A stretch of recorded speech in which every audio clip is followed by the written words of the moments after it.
Magandang umaga sa ating lahat. Ngayon ay February 18, 2024 at narito ang update sa maging lagay ng panahon. Patuloy pa rin umiiral ang easterlies o yung mainit na hangin mula sa dagat Pasipiko dito sa may silangang bahagi ng ating bansa kung saan ngayong araw, ang malaking bahagi ng ating bansa ay makakaranas ng generally fair weather condition.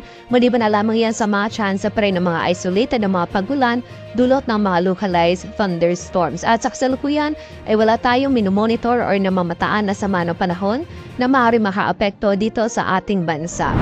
At para sa maging lagay ng panahon ngayong araw ng linggo, magiging bahagya maulap hanggang sa maulap na kalangitan or generally fair weather condition ang ating mararanasan dito sa Metro Manila maging sa nalalabing bahagi pa ng Luzon. At dahil nga hindi gano'n nakakaapekto ang amihan sa anumang bahagi na ating bansa ay medyo mainit yung mararanasan natin na panahon lalong-lalo na sa tanghali at meron tayong mga chance ng mga isolated na mga pagulan, pagkidlat at pagkulog dulot yan ng mga localized thunderstorms. Agwat ang temperatura sa Metro Manila ay mula 24 to 33 degrees Celsius.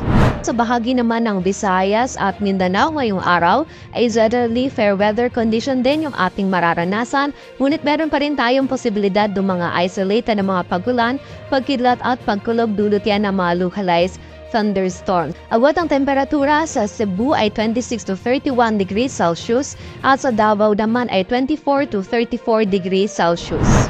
At para sa lagay ng dagat baybayin ng ating bansa, wala po tayo nakataas na gale warning kaya malaya makakapalaot yung mga kababayan natin mga isda pati na rin yung may mga maliliit na sasakyang pandagat. At para naman sa 3-day outlook na mga key cities ng ating bansa, in the next 3 days bukas yan ng Lunes hanggang sa Miyerkules, ang malaking bahagi ng Luzon kasama na dyan ng Metro Manila, Baguio City at Legazpi City ay patuloy kang makakaranas ng bahagyang maulap hanggang sa maulap na kalangitan at meron lamang tayo mga chance pa rin ng mga isolated mga pagulan, dulot yan ng mga localized thunderstorms. Agwat ang temperatura sa Metro Manila ay mula 23 to 33 degrees Celsius, sa Baguio City ay 15 to 25 degrees Celsius, sa Legazpi City naman ay 24 to 32 degrees Celsius. Sa bahagi naman ng Visayas, ang malaking bahagi din po ng Visayas in the next 3 days ay patuloy nga makakaranas ng generally fair weather condition.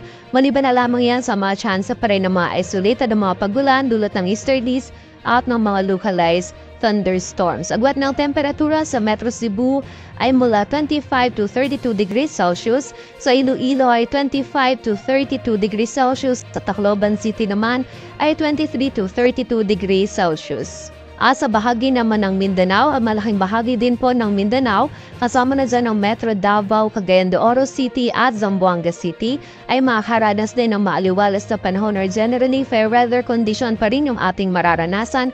Ngunit meron pa rin po tayo mga chance ng mga isolated na mga pagulan, dulot ng mga localized thunderstorms. Agwat ang temperatura sa Metro Davao ay mula 24 to 34 degrees Celsius, sa Cagayan de Oro City ay 24 to 32 degrees Celsius at sa Zamboanga City naman ay 23 to 35 degrees Celsius.